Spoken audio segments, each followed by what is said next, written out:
Hello guys, कैसे हैं आप सब लोग। दी बुक ऑफ एस्पर के एपिसोड 119 के साथ हाजिर हूँ। एपिसोड की शुरुआत में ज़ू फैन और मेडिसन किंग को दिखाते हैं जो कि वापस अपनी लू फैमिली की तरफ आ रहे हैं। ज़ू फैन छींक मारता और कहता है, लगता है कि कोई मेरे पीछे मेरी बुराई कर रहा है। मेडिसन किंग हंसते हुए उसे कहता है, तुमने हेजू टावर में बहुत सारे लोगों को मारा है, 3 से 4 हजार लोग वहाँ पर मरे हैं। मुझे लगता है कि वो सारे लोग तुम्हें इस वक्त कर्ज कर रहे होंगे, तुम्हें बुरा भला कह रहे होंगे। ज़ू फैन हंसते हुए मेडिसन किंग से कहता है, मैंने तो सिर्फ 3 से 4 हजार लोगों को मारा है। आपको नहीं लगता कि आप लोगों के ऊपर इसका ज्यादा असर होना चाहिए, क्योंकि मेडिसन किंग फैमिली ने वहाँ की बहुत सारी औरतों को जहर देकर मारा है। मेडिसन किंग भी उसकी बात सुनकर थोड़ी देर के लिए खामोश हो जाती है और कहती है, मुझे इस सब की आदत है। मेडिसन किंग फैमिली वालों का हेजू टावर वालों के साथ एक झगड़ा चल रहा था, तो वहाँ की बहुत सारी औरतों को मारना पड़ा। ज़ू फैन कहता है, चलो फिर आगे बढ़ते हैं। जैसे वो थोड़ा सा आगे बढ़ते हैं, उसी वक्त ज़ू फैन को कुछ महसूस होता है। ज़ू फैन वहीं पर रुक जाता है। मेडिसन किंग उसे कहता है, क्या हुआ, सामने कुछ है क्या। ज़ू फैन हंसते हुए कहता है, मुझे लगता है कि वो लोग बहुत ज्यादा फास्ट हैं। यहाँ से तकरीबन आधा मील दूर जंगल में बहुत सारे ऐसे एक्सपर्ट्स हैं जो कि हमें मारने के लिए वहाँ पर मौजूद हैं। ज़ू फैन अपनी रेडियंट स्टेज की डिसर्निंग फील्ड को यूज करते हुए वहीं पर खड़े खड़े सब कुछ देख लेता है और मेडिसन किंग से कहता है,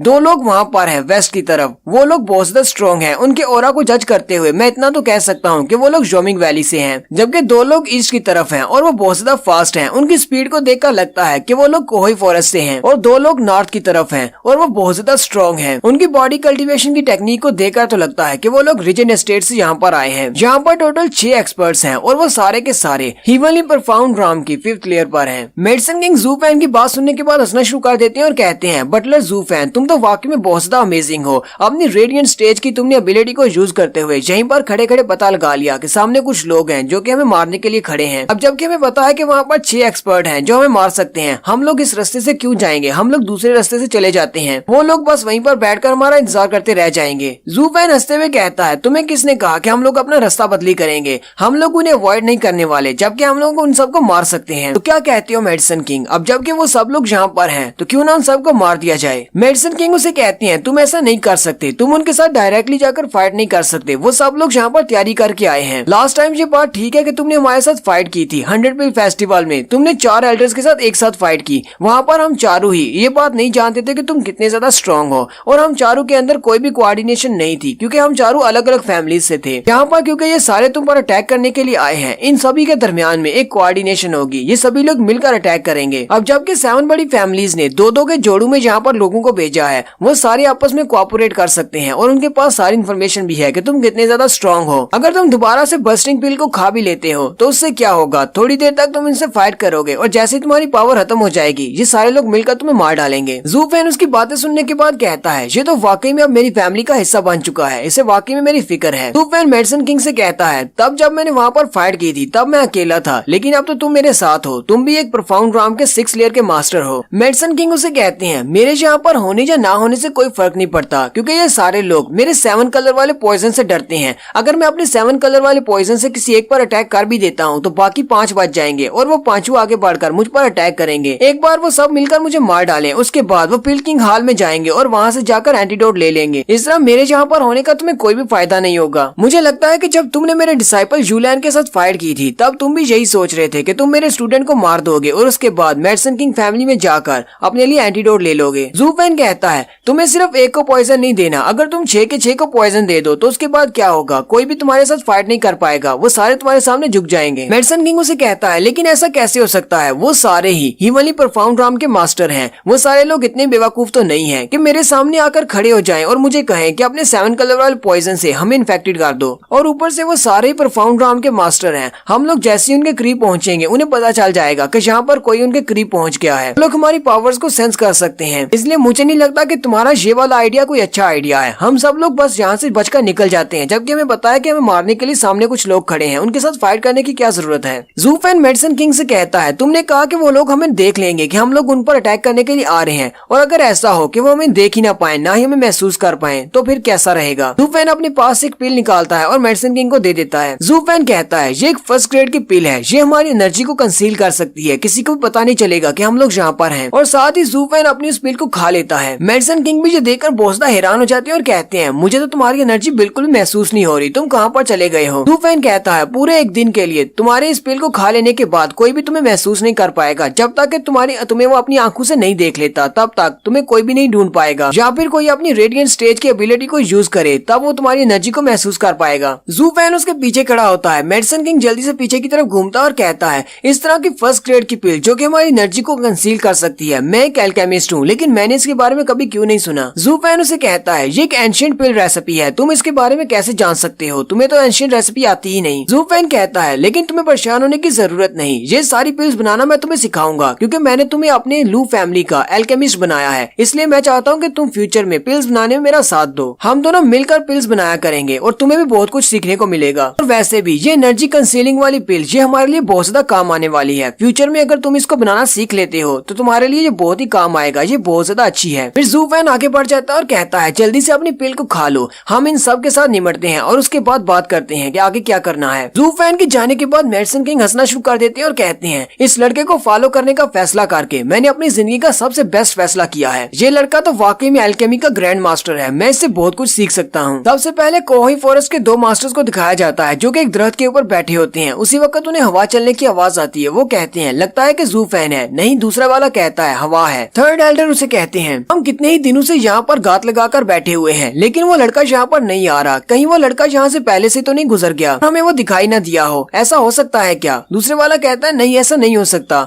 हम लोग यहीं पर हैं। अगर हम लोग उसे नोटिस नहीं कर पाए तो बाकी के सब तो यहाँ पर हैं, वो लोग उसे जरूर ढूंढ लेते। मिस्टर लैंग ने कहा था कि वो लड़का हमें यहीं पर मिलेगा, इसलिए हमें यहीं पर इंतजार करना है। हमें यहीं पर इंतजार करना है जब तक वो लड़का यहाँ पर आ नहीं जाता। जैसे वो यहाँ पर आएगा हम सब लोग मिलकर उसे मार डालेंगे। तुम ये बात अच्छी तरह से जानते हो कि मिस्टर लैंग बहुत ज्यादा जीनियस हैं। उसी वक्त दरख्त की पीछे वाली तरफ से दिखाते हैं कि जू फैन का ब्लडी बेबी ऊपर की तरफ चढ़ रहा होता है। वो दोनों आपस में बातें कर रहे होते हैं कि यहाँ पर इंतजार करना बहुत ज्यादा बोरिंग है, यानी कि वो अपनी बातों में लगे हुए हैं। उन्हें कोई भी ध्यान नहीं कि उनके पीछे से क्या आ रहा है। और साथ ही नेक्स्ट सीन में दिखाते हैं जू फैन के दोनों पर उन दोनों की बॉडीज के आर पार होते हैं और वो दोनों चिल्ला रहे होते हैं। जू फैन उन दोनों को मारने के बाद कहता है, मुझे डर था कि तुम लोग मुझे देख लोगे यहाँ पर आता हुआ, इसलिए मैंने अपनी शैडो आर्ट्स को यूज किया है। लेकिन मुझे क्या पता था कि तुम दोनों यहाँ पर अपनी आंखें बंद करके बैठे हुए हो। फिर जू फैन आगे बढ़ता है और उन दोनों के माथे पे हाथ रखते हुए अपनी ब्लैक इलेक्ट्रिसिटी को यूज करते हुए उन दोनों को वहीं पर मार देता है। जू फैन कहता है, कोहोई फॉरेस्ट वाले तो बहुत ज्यादा बुरे हैं। इन्हें तो ये भी नहीं पता कि अगर किसी पर गात लगाकर बैठा जाता है तो बहुत ज्यादा चुकन्ना रहते हैं। तुम्हारा कोहोई फॉरेस्ट ज्यादा देर तक नहीं टिक पाएगा, सबसे पहले वही डिस्ट्रॉय होगा। फिर जू फैन वेस्ट की तरफ चला जाता है जहाँ पर जोमिंग वैली वाले एल्डर्स हैं। जू फैन कहता है, जोमिंग वैली वालों से तो मेरा पुराना रिश्ता है, उनसे जाकर मिलता हूँ। जोमिंग वैली से थर्ड एल्डर और फोर्थ एल्डर वहाँ पर जू फैन को मारने के लिए आए हैं। फोर्थ एल्डर थर्ड एल्डर से कहता है, थर्ड एल्डर वो लड़का अभी तक यहाँ पर नहीं आया, मैं इस बात से बहुत ज्यादा नर्वस हो रहा हूँ। मिस्टर लैंग ने कहा था कि वो यहाँ पर आ जाना चाहिए, लेकिन अभी तक वो यहाँ पर पहुँचा नहीं। थर्ड एल्डर उसे कहते हैं, तुम ये बात अच्छी तरह से जानते हो कि उसने हमारे सेवंथ एल्डर को मारा है और साथ ही उसने फिफ्थ एल्डर का एक बाजू भी काट दिया है। वो लड़का बहुत ज्यादा डेविल है, हमें ये बात नहीं भूलनी चाहिए।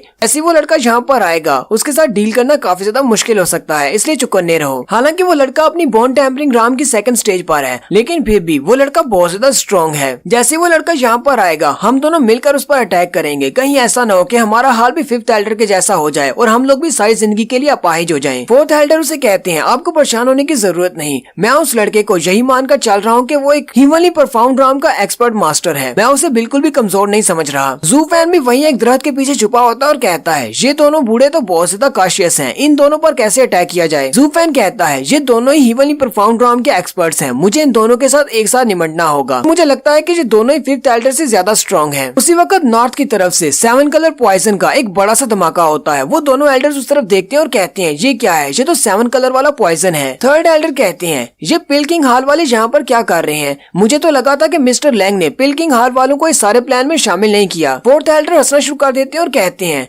मुझे लगता है कि वो सब भी इस प्लान में शामिल हो चुके हैं, क्योंकि उनके बेस्ट एल्केमिस्ट को उस लड़के ने मार दिया था। वो भी अपना बदला लेने के लिए यहाँ पर आए होंगे। मैंने तो ये भी सुना है कि उस लड़के ने विशेष मेडिसिन किंग को मारने के बाद उसकी बॉडी को भी चोरी कर लिया। ये बात तो मेडिसिन किंग फैमिली के लिए बहुत ही बड़ी शर्म की है। लोग अपने मरे हुए एल्डर की बॉडी को भी नहीं बचा पाए, लेकिन ये बात तो हमारे लिए बहुत ही अच्छी है। अगर वो अपनी मर्जी से यहाँ पर अटैक करने के लिए आए हैं, हमारे पास जितने ज्यादा लोग होंगे उतना ज्यादा हमारे लिए बेहतर रहेगा। हम लोग जू फैन को आसानी से मार सकेंगे। थर्ड एल्डर उसे कहते हैं, तो फिर वो रेनबो क्लाउड पाम को क्यों यूज कर रहे हैं? 7 कलर वाले पॉइजन को क्यों यूज कर रहे हैं? कहीं ऐसा तो नहीं कि जू फैन वहाँ पर आ चुका है? चलो हम दोनों भी जल्दी से वहाँ पर जाते हैं और जाकर उनका साथ देते हैं। उसी वक्त वो हवा में देखते हैं रीजेंट एस्टेट वाले दोनों ही मास्टर क्लाउड पाम से बाहर निकल आते हैं। दोनों ही एल्डर ये देखकर बहुत ज्यादा हैरान हो जाते हैं और कहते हैं, ये दोनों इस पॉइजन के साथ इफेक्टेड क्यों हो गए हैं? कहीं ऐसा तो नहीं कि पिल किंग हाल वालों ने कोई मिस्टेक कर दी है? उसी वक्त जू फैन को दिखाते हैं। जू फैन फोर्थ एल्डर के पीछे आ जाता है। है और अपने पंख को यूज करते हुए फोर्थ एल्डर की बॉडी के आर पार कर देता है। थर्ड एल्डर जैसे ही पीछे की तरफ देखते हैं तो पीछे ज़ूफेन खड़ा मुस्कुरा रहा होता है और यहीं पर हमारी एपिसोड 119 का एंड होता है। एक्सप्लेनेशन अच्छी लगी हो तो कमेंट करके जरूर बताइएगा। चैनल को सब्सक्राइब कर दे, वीडियो को लाइक और शेयर कर दे। शुक्रिया।